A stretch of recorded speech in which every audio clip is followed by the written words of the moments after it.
Hi friends, నా పేరు Surendra. Welcome back to our channel. కొత్తగా మన ఛానల్ ఎవరైనా చూస్తుంటే ప్లీజ్ డూ సబ్స్క్రైబ్. అలానే వీడియోస్ నచ్చుతుంటే ఒక లైక్ చేసుకోండి. ఎస్, ఈ వీకెండ్ ఎపిసోడ్లో ఫస్ట్ ఎపిసోడ్ చూశాక నాకు కొన్ని అర్థమైన పాయింట్స్ ఏంటంటే, మేకర్స్ నుంచి క్లియర్ ఇండికేషన్స్ వచ్చినట్టుంది. జడ్జెస్ కానీ పోస్ట్కి కానీ వీళ్ళకి గొడవలు కావాలి. ఎందుకంటే మీరు కానీ చూస్తే ఫస్ట్ వీక్లో హరీష్ వర్సెస్ నటరాజు, నటరాజు గొడవ, హరీష్ ఆ మాట అన్నాడు, నటరాజు ఈ మాట అన్నాడు. దీనివల్ల ఏంటంటే గొడవలకు అలవాటు పడి ఉన్న ప్రాణాలకి ఏంటంటే కోసంత ఊరటనిచ్చే విధంగా ఉంటాయి ఇటువంటి షోలు. హరీష్ వెళ్ళిపోయాడు, నటరాజు ఏమో నేను ప్రేమ వెదజల్లటానికి వచ్చానని అంటున్నాడు. సో ఎందుకు చెప్తున్నానండి ఈ మాట, ఓవరాల్గా ఎపిసోడ్ సమప్ చేసే ప్రయత్నం చేస్తా. నాకేమర్థమైందంటే నటరాజు గురించి చెప్తా, అనిల్ గారు కానీ మిగిలిన వాళ్ళు గారు అన్న మాటలు ఏంటంటే, సో మీరు ఇంకా ఇంకా ఆ అగ్రెషన్ బయటికి తిప్పేయాలన్నట్టు అంటున్నారు. కారణం లేకుండా అగ్రెషన్ ఎందుకు వస్తుంది? కారణం ఉంటేనే కదా అగ్రెషన్ వచ్చేది. అప్పటికి నటరాజు మాస్టర్ క్లియర్గా చెప్పాడు, అయ్యా నేను ఒక షోలో ఇలానే అగ్రెసివ్గా ఉండేవాడిని, బట్ ఏంటి ఇలా ఉంటున్నాడు మాస్టర్ అన్నారు. ఇక్కడికి వచ్చి నేను ప్రేమను వెదజల్లాలని చూస్తున్నాను, ఇప్పుడే అంటున్నారంటే నువ్వు ప్రేమను వెదజల్లు, కానీ మా షోకి కావాల్సిన టీఆర్పీ ఎక్కడ? హరీష్ వెళ్ళాడు, ఇంకెవరు గొడవలు పడేది, ఇంకెవరు గట్టిగా మాట్లాడేది? నువ్వు ఒక్కడివే, నువ్వేమో ప్రేమలో వెదజల్లుతానని గొడవలు లేకపోతే ఎట్ట అన్నట్టు అనిపించింది నాకు. నాట్ ఓన్లీ ఆ ఒక్క పాయింటే, అంటే ఇక్కడ అంజలి పవన్లు ఇద్దరికి ఈక్వల్ స్కోర్ వచ్చినప్పుడు బాటమ్ 3లో అంజలి పవన్ ఉండాలా లేకపోతే సిద్ధు సోనియా ఉండాలా అన్నప్పుడు ఒక మంచి హృదయంతో, ఒక మంచితనంతో వాళ్ళు ఆలోచించి, నువ్వు 2 వీక్స్ నుంచి డామ్లోనే ఉంటున్నావు కదా, సో ఈ వీక్ ముందుకెళ్ళు అని తీసుకునే డెసిషన్ యాక్చువల్గా మంచి డెసిషన్. కానీ ఆ పాయింట్ని కూడా నువ్వెందుకు అంటే నువ్వు అంత మంచిది, ఆ సింపతీలు చూపించి మార్క్స్ కొట్టేయాలనా అనే యాంగిల్లో మాట్లాడినప్పుడు ఇంక వాళ్ళు ఎలా ఆలోచిస్తారు అంటే, గొడవ నువ్వేదైనా చేయి గొడవ పెట్టుకోవాలన్నట్టుంది. అంటే నేనెందుకు ఒప్పుకోవాలి, నువ్వెందుకు ఒప్పుకోవాలి, నేను దీనికి ఎలిజిబుల్, నువ్వే డామ్లో ఉండు, నేను డామ్లో అసలు ఉండను, నువ్వే డామ్లో ఉండు అని గొడవ జరగాలి, ఒక కొట్లాట జరగాలి. జరిగినప్పుడు ఒక సైడ్ తీసుకోవాలి ఎవరో ఒకరు, దాని గురించి జడ్జిమెంట్ పాస్ చేయాలి. ఈ గొడవల మధ్యలో కొంతమంది మాట జారాలి. సో ఇవన్నీ అనిపించింది నాకు. సో అదొకటి. ఓవరాల్గా గొడవలు కావాలన్నది ఎక్కువ కనిపించింది నాకు. ప్రాబ్లీ షో రేటింగ్స్ కానీ తగ్గిపోయినాయి, ఏమి లేదు ఈ షో. చెప్పా కదా ఫస్ట్లోనే అనుకున్నది. ఓకే, ఇంకొకటి ఇక్కడ స్టీల్ అండ్ దీంట్లో కూడా స్ప్లిట్లో కూడా అంటే యునానిమస్గా చెప్పినట్టు అనిపించింది. అంటే ఈ 9 మందిలో అసలు 9 మంది సరిగా లేదు, స్టీల్ అని తీసుకున్నాను, ఒక్కడివే బాగా ఆడావు అన్నట్టుంది. ఇక్కడ స్టీల్ తీసుకోవచ్చు, స్టీల్ తీసుకొని గేమర్ అని ఎప్పుడు నిలిపించుకుంటాడంటే, అరే ఎదుటోళ్ళు మంచోళ్ళు, ఎదుటోళ్ళు ఖచ్చితంగా మనకు స్ప్లిట్టే ఇస్తారు కాబట్టి సో మనము స్టీల్ తీసుకుందాం. ఎదుటోళ్ళు కన్నింగ్ స్టీల్ ఇచ్చి నువ్వు కూడా స్టీల్ తీసుకున్నావు అనుకో, ఇప్పుడు ఇద్దరు స్టీల్ తీసుకునే పాయింట్స్ ఎవరికి రావు కదా. సో ఇక్కడికి వచ్చింది శ్రీముఖ్ అన్నట్టు ఎవరు ఇండివిజువల్ గేమ్ వాళ్ళు ఆడటానికే వచ్చారబ్బా. ఓకే, వీళ్ళు స్టీల్ తీసుకున్నారు, చాలా అద్భుతమైన ఆట అంటుంది శ్రీముఖ్ కానీ, వీళ్ళు కానీ, హోస్టులు కానీ, వీళ్ళందరూ జడ్జెస్ కానీ. ఎస్, చాలా అద్భుతమైన ఆట. అయితే ఇప్పుడు ఇతను ఆలోచించినట్టే జాను మాటకి విలువ ఇచ్చి, జాను కూడా మధ్యలో జాను బోన్లు మనం కూడా స్టీల్ తీసుకుందాం అన్నట్టు ఉంటుంది. బాను ఏంటంటే కొంచెం వద్దులేనని అంటాడు. సో ఈ కేసులో జాను బోన్ వాళ్ళు కూడా స్టీల్ తీసుకున్నారనుకో, వీళ్ళు గేమర్స్ సెట్ అవుతారు. అప్పుడు వాళ్ళు స్ప్లిట్ తీసుకున్నారు కాబట్టి వీళ్ళు గేమర్స్ అంటున్నాం. ఇప్పుడు అదే వాళ్ళు స్టీల్ తీసుకుంటే నువ్వు స్టీలు పాయింట్లెస్ ఎవరికి రాలేదు కదా. మీరు చేసిన పిచ్చి పని, మీరు పిచ్చి గేమ్ ఆడారని వాళ్ళు. ఇప్పుడేంటి, ఇప్పుడు ఇతని స్టీల్ ఎందుకు గొప్పదైందంటే, ఇతని స్టీల్ ఎందుకు గొప్పదైందంటే అపోజిట్ టీం వాళ్ళు స్ప్లిట్ తీసుకోవటం వల్ల. ఎదుటోళ్ళు కూడా స్టీల్ తీసుకున్నాను, ఇద్దరు స్టీల్ తీసుకుంటే 0. అరే నువ్వు ఇండివిజువల్గా ఆడేటప్పుడు వస్తే నీకన్నా రావాలి, లేకపోతే ఇంకొకరికన్నా రావాలి. అందుకే నేను చెప్పింది, ఈ గేమ్ గురించి నేను ఎక్స్ప్లెయిన్ చేసినప్పుడు స్ప్లిట్ అనేది మినిమం గ్యారెంటీ. అట్లీస్ట్ ఎన్ని వచ్చినా సగం. స్టీల్ అనేది అపోజిట్ వాడు నువ్వు గెస్ట్ చేయలేవు. బొమ్మ బోర్స్ 50% నీకు మొత్తం నీకు రావడానికి ఛాన్స్ ఎంత ఉంటుందో అసలు మొత్తం పోవడానికి కూడా ఎంతే ఛాన్స్ ఉంటుంది ఇద్దరు స్టీల్ అయితే. సో ప్రాబబ్లీ వీళ్ళు అన్నది ఏంటంటే, అంటే ఈరోజు నాకు ఏమనిపించిందంటే స్ప్లిట్ తీసుకోవడం చాలా తప్పు డెసిషన్ అసలు. అంటే ఎవరి ఇండివిజువాలిటీ కోసం వాళ్ళు ఆడే పని అయితే స్టీలే తీసుకోవాలి అని చెప్పినట్టు అనిపించింది. అది కొంచెం ఇల్లాజికల్ అనిపించింది నాకు. దాంట్లో చాలా పర్మిటేషన్ కాంబినేషన్స్ ఉన్నాయి. స్టీల్ తీసుకోవచ్చు ప్రొవైడెడ్ అపోజిట్ వాళ్ళు చాలా మంచి వాళ్ళు వాళ్ళు ఖచ్చితంగా మనకి స్ప్లిట్ ఇస్తారు, సో మనం స్టీల్ తీసుకుందాం అన్నాడు. పోనీ అక్కడ ఆయన స్టీల్ తీసుకొని నేను చెప్పా ఆయన కొంచెం గజిబిజి అయ్యాడు, తుత్తరగా ఉన్నాడు, కానీ షోకి కంటెంట్ చేస్తాడు కళ్యాణ్, అది వేరే విషయం. ఈరోజు కూడా ఆయన అదే అన్నాడు.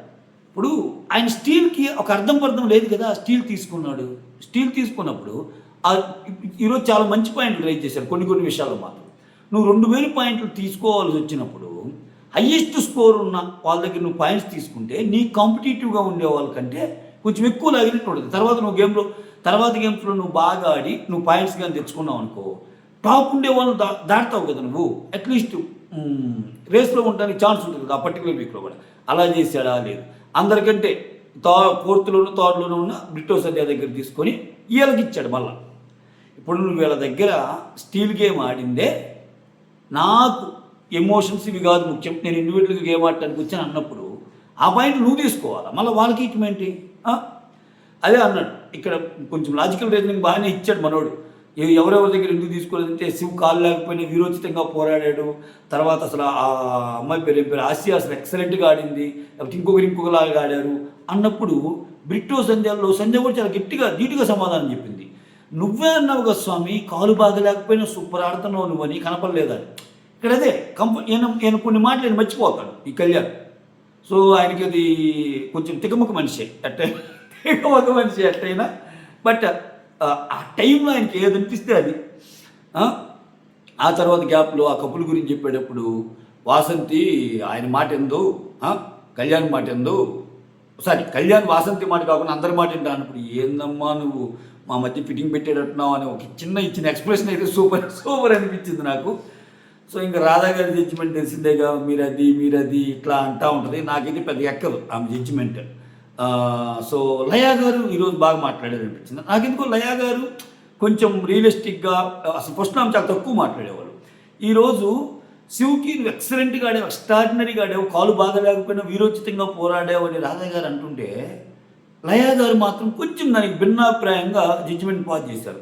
చూసుకో, కొంచెము అన్నీ ఇంపార్టెంటే కదా, సో హెల్త్ కూడా సో ఎఫెక్ట్ అవ్వకుండా చూసుకోండి అన్నట్టు అన్న మాట నాకు బాగా నచ్చింది. అంతే కదా, ఇప్పుడు గేమ్ అనేది మేకర్స్కి ఆ షోకి ఎంత ఉండదో వాళ్ళ పర్సనల్ ఇది కూడా వాళ్ళకి అంతే ఇంపార్టెంట్ కదా.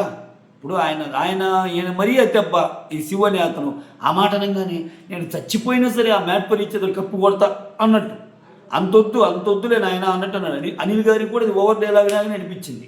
అయ్యే కొంచెం తగ్గించుకుంటే మంచిది అంటారు ప్రకాష్ రాజ్ డైలాగ్ ఏదో ఉంది అది. ఈ ప్రియాంక కొంచెం బ్యాలెన్స్డ్ నేచరే, ఒక్కసారిగా హైపర్ అయిపోతాడు. సో దీన్ని నటరాజ్ మాస్టర్ ఆల్రెడీ చెప్తాడు, మీరు ఎంతమంది అబ్జర్వ్ చేశారో. శివ అనేవాడు బాగా హైపర్ అవుతుంటాడు, లేకపోతే బాగా లో అవుతాడు. నటరాజ్ మాస్టర్కి అన్నీ తెలుసు పాయింట్స్, కానీ ఆయనలో ఉన్న నటరాజ్ మాస్టర్ ఇంకా ఈ వారం నాట్యం చేస్తాడు. ఓకే, సో నాకు ఓవరాల్గా ఏమనిపించిందంటే, అదే కొంతమందికి ఎగరేశారు లవ్ బాగుందని చెప్పి, కొంతమందికి ఏమో ఇంకా వాసంతి కళ్యాణ్ కంపాటబిలిటీ ఒక్కటి బేస్ చేసుకొని మేము పగలగొట్టడం లేదన్నాడు. నటరాజ్ బెలూన్ పగలగొట్టారు, నీతు బెలూన్ పగలగొట్టారు. ఆ బ్లడ్ తోటి రాయటం అనేది మనం చెప్పుకున్నట్టే అది తప్పు అని చెప్పారు. ఆ తర్వాత అది బ్లడ్ అనేది రాయకూడదబ్బా, అది ఏం సందేశం ఇస్తున్నట్టు దానికి మళ్ళీ నటరాజ్ మాస్టర్ భారీ డైలాగ్, నేను ఓడిపోయినా ఇది కదా ప్రేమ, ఇంత మించి ప్రేమ చూపించావు అన్నట్టు చెప్పాడు. అంటే ఎక్స్పెక్ట్ చేసినట్టు వస్తుంది అక్కడ. ఆ తర్వాత నోకరాజు ఆసియా ఎక్స్ట్రాడినరీ సూపర్ అసలు ఆడపులి అన్నట్టు అన్నారు. సో శివ్ అండ్ ఈ జంటను కూడా పొగిడారు, ప్రియాంక జంటని. ఆ తర్వాత భాను జంటకి కూడా లవ్ ఇచ్చేశారు, బ్రిటో సంధ్యాకి కూడా లవ్ ఇచ్చేశారు. మొత్తానికి మహేష్ ఆంధ్రాది ఒకరిది పగలగొట్టారు. ఆ తర్వాత నటరాజ్ నీతిది పగలగొట్టారు. ఆ తర్వాత పగలగొట్టిన వాళ్ళు ఎవరెవరిరా,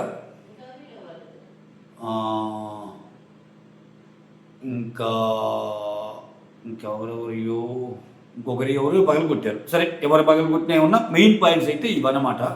సో నాకేమనిపించిందంటే, షో చూసే వ్యక్తిగా నటరాజ్ మాస్టర్ నెక్స్ట్ వీక్ నాట్యం చేస్తాడబ్బా, ఇంకంతే. ఇంక రాసి పెట్టుకోండి, నెక్స్ట్ వీక్ నటరాజ్ మాస్టర్దే, నెక్స్ట్ వారం అంతా నటరాజ్ మాస్టర్. ఎందుకంటే మేకర్స్ క్లియర్ కట్ ఇండికేషన్ ఇచ్చారు. చాలా రియాలిటీ షోలో పార్టిసిపేట్ చేసిన వ్యక్తిగా ఆయనకు తెలుసు నా నుంచి మీరు ఏం ఎక్స్పెక్ట్ చేస్తున్నారని. ఒకవేళ అనిల్ గారు మీరు అగ్రెసివ్గా ప్రిపేర్ అయ్యారు, అగ్రెసివ్గా ఉన్నారు నటరాజ్ మాస్టర్ అన్నా కానీ నటరాజ్ మాస్టర్ చేతిలో అనిల్ గారికి నటరాజ్ మాస్టర్ మాటల ద్వారా అనిల్ గారికి సమాధానం చెప్తారు, చేతిలో is not the right word, మాటల ద్వారా. ఎందుకని ఏంది అనిల్ గారు మీరు నేను అలా ఉంటే ఇలా అన్నారు, లాస్ట్ వీక్ మీరే కదా వచ్చి అగ్రెసివ్ అని, అగ్రెసివ్ పాయింట్ ఉంటే నేను అగ్రెసివ్ అయ్యే కదా అని ఛాన్స్ ఉంది. Okay, so next Anjali and పవన్కి కూడా ఆ బెలూన్ పగలగొట్టేస్తారు. సో వాళ్ళే ఒప్పుకుంటారులే, మీకు ఏది వస్తుందంటే మాకు అంత సరిగా ఏం లేదన్నట్టు. సో ఇలా జరిగింది మొత్తానికి. ఈ వారం రేపు జరగబోయే దాంట్లో నాకు తెలిసి వీళ్ళకి ఎక్కువ ఛాన్సెస్ ఉంటాయి. ఎవరు గోల్డెన్ నిన్న డిన్నర్కి వెళ్ళారు కదా, నిన్న డిన్నర్కి వెళ్ళారంటే ఎక్కువ పాయింట్లు 45. ఈరోజు జడ్జెస్ ఎవరికి ఇస్తారో చూడాలి. ఎందుకంటే ఇక్కడ ఇప్పటి వరకు హైయెస్ట్ పాయింట్స్ శివ్ అండ్ తినకున్నా ఈ 45 పాయింట్లు ఉన్న వీళ్ళకి కొంచెం ఒక 5 తక్కువ ఇచ్చి 45 ఉన్నాయి వెనక వీళ్ళకి. జడ్జెస్ ఒక 5 పాయింట్లు వీళ్ళకి తక్కువ ఇచ్చి సెకండ్ స్థానంలో 40 ఉండే వాళ్ళకి ఒక 10 పాయింట్లు ఎక్కువ ఇచ్చారనుకో, ఓవరాల్ పాయింట్ సెకండ్ స్థానంలో ఉండే వాళ్ళకి వచ్చేస్తాయి. సో జడ్జెస్ మార్క్స్ కీలకం. ఆ మార్క్స్తో కలిపి గోల్డెన్ కప్పులు ఎవరు అవుతారు, ఆ హౌస్లోకి ఎవరు వెళ్తారు, వాళ్ళ సేవకులను ఎవరు పెట్టుకుంటారు, మంత్రిని ఎవరు పెట్టుకుంటారు, ఇదంతా చూడాలి. బట్ మ్యాక్సిమం వీళ్ళు అవ్వడానికి chances are very very high. ఎందుకంటే కాలు బాగా లేకపోయినా ఆడాడు కదా, కాలు బాగా లేకపోయినా ఆడాడు కాబట్టి ఆ నెక్స్ట్ స్థానంలో ఉన్న బ్రిటో సంజయ్గా, నెక్స్ట్ స్థానంలో ఉండేవారు సిద్ధు సోనియాలు. సో నూకరాజు ఆసియా వాళ్ళది ఓవరాల్గా తక్కువ కదా, శివప్రియాంకకి ఎక్కువ. సో నూకరాజు ఆసియాలో ఆల్రెడీ వెళ్ళారు. నాకు తెలిసి మళ్ళీ వెంటనే ఆ ఛాన్సులు రావు. ఓవరాల్గా జడ్జెస్ మార్క్స్ కలుపుకున్నా శివప్రియాంకే కొంచెం ఎక్కువ ఛాన్సెస్ ఉన్నాయి. నెక్స్ట్ వీక్ ఖచ్చితంగా గోల్డెన్ కప్పులు అవుతాను, ఆ రూమ్ సంపాదిస్తానంటే అంటున్నాడు. చూడాలి, ఆ రూమ్ సంపాదిస్తానంటే మాత్రం కొంచెం అగ్రెసివ్గానే అన్నాడు ఆయన. సో దానికి తగ్గట్టే గేమ్స్ ఉంటాయి. మొత్తం నటరాజ్ మాస్టర్ కంటెంట్ ఎక్కువ ఉంటుంది అబ్బా, సింపుల్. అంటే నా ఎక్స్పెక్టేషన్ నిజమైతే నెక్స్ట్ వీక్ అంతా నటరాజ్ మాస్టర్ ఎక్కువ కనిపిస్తాడు. గొడవలు అని కొంచెం చబ్బడిపోయింది కదా షో. ఇంకా ఆ రకంగా గొడవలు వేసుకోవాలన్నా ఎగరాలన్నా నటరాజ్ మాస్టరే కొంచెం ఎక్కువ ఇది ఉంటుంది. సో నటరాజ్ మాస్టర్ నాట్యం మనం చూడబోతున్నాం. ఇంకొకటి ఏంటంటే వాసంతి కాదు, మహేష్ చంద్ర వీళ్ళకి ఒక మంచి పాయింట్, లాజికల్ పాయింట్ తీస్తాడు. మీకు ఆల్రెడీ ఇమ్యూనిటీ ఉంది కదా, ఎవరికి వీళ్ళకి వసంతి కళ్యాణ్కి. మిగిలిన అందరూ ఛాన్స్ ఇవ్వకపోతే ఓకే. సో మీకు ఆల్రెడీ ఇమ్యూనిటీ ఉంది, మీ పాయింట్స్ ఎన్ని వచ్చినా ఏం కాదు, అసలు ఇవి కూడా సేఫ్. సో అటువంటిప్పుడు మీరు కానీ వాళ్ళకి గేమ్ ఆడే ఛాన్స్ ఇస్తే మీకు మంచిగా ఉండేది కదా అన్న మాట ఏదైతే ఉందో మంచి మాట అది. నిజంగా వాళ్ళు ఆలోచించలేకపోయారు, కానీ వసంతి కళ్యాణ్ వాళ్ళు తప్పుకొని వీళ్ళకి ఇచ్చుంటే, సో ఒక్కోసారి ఎప్పుడు తీసుకోవడమే కదా, ఇవ్వడం కూడా గ్రేటే కదా. పోనీ ఇది బిగ్ బాస్ లాంటి షో కాదు కదా, ఓట్లు వేస్తే ఏమో జడ్జెస్ మార్క్స్ వాళ్ళు వెళ్ళిపోతారు అనుకోవడానికి వాళ్ళకి ఇమ్యూనిటీ ఉంది. ఇమ్యూనిటీ ఉన్నప్పుడు వాళ్ళు ఎలిమినేట్ కాదు కదా. మన నెక్స్ట్ వీక్ నెక్స్ట్ గేమ్స్, ఆ వీక్ పర్టికులర్గా ఆ పాయింట్స్, ఆ కథ, ఆ కమమిష్ ఇవన్నీ ఉంటాయి. సో అది పాయింట్ చేయటం బాగా అనిపించింది. అది ఓవరాల్గా అయితే కొంచెం షోలో ఆ అగ్రెసివ్నెస్, ఆ గొడవలు, కొట్లాట్లు కోరుకుంటున్నారేమో అనిపిస్తుంది. ఎందుకంటే సింపుల్గా చెప్పారు, ఇట్లుంటే లాభం లేదు నటరాజ్ మాస్టర్, ఆ యాంగిల్ తీయమని అనిల్ గారు అన్నప్పుడే ఆ యాంగిల్ తీయాలా అన్నట్టు అనుకున్నాను నేను. రేపు నుంచి ఇంకా ఒక్కొక్కరికి ఒక్కో పేరు పెట్టినా ఆశ్చర్యపోవాల్సిన అవసరం లేదు. నటరాజ్ మాస్టర్ నువ్వు అది అని చెప్పి. సో అంతే. ఇంకా మిగిలిన వాళ్ళకు కూడా కొంచెం యాక్టివ్ అవ్వండి. స్టీల్ అసలు ఎందుకు చూజ్ చేసుకోలేదని చెప్పినవే కానీ, నువ్వు అంత తేలిగ్గా ఎలా ఇస్తావు సిద్ధు అండ్ సానియాకి డామ్ రూమ్ కాకుండా వాల్ రూమ్ అన్నప్పుడు కానీ, అంటే ఓవరాల్గా ఎన్ని చూస్తే ఒప్పుకోవద్దు, గొడవలు పడితేనే కదా అంతంత మాత్రమే వెళ్తుంది మా షో, అంతంత మాత్రమే వెళ్తున్న షోకి ప్లీజ్ ప్రాణం పొయ్యండి. జడ్జెస్గా మేము ఇంతకు మించి ఏం చేయలేము. సో మా హోస్ట్ కావాల్సినంత ట్రై చేస్తుంది. శ్రీముఖి గారికి ఈ విషయంలో నిజంగా హ్యాట్సాప్ చెప్పాలి. ఆమె చాలా చాలా చాలా చాలా ట్రై చేస్తుంది. సో ఆ ట్రాప్లో ఇరుక్కునే మనోడు స్టీల్ తీసుకొని ఆగమాగం అయిపోయి తుత్తర అయిపోయాడు. సో ఒప్పుకున్నాడు అయితే కళ్యాణ్, నేను కొంచెం తుత్తరగా ఆడాను అన్నట్టు. సో అది మ్యాటర్. ఓవరాల్గా జడ్జెస్ ఎక్స్పెక్టేషన్స్ ఇది. చూద్దాం రేపు ఏం జరగబోతుంది. That's all. Thank you so much for watching my video. Signing off me.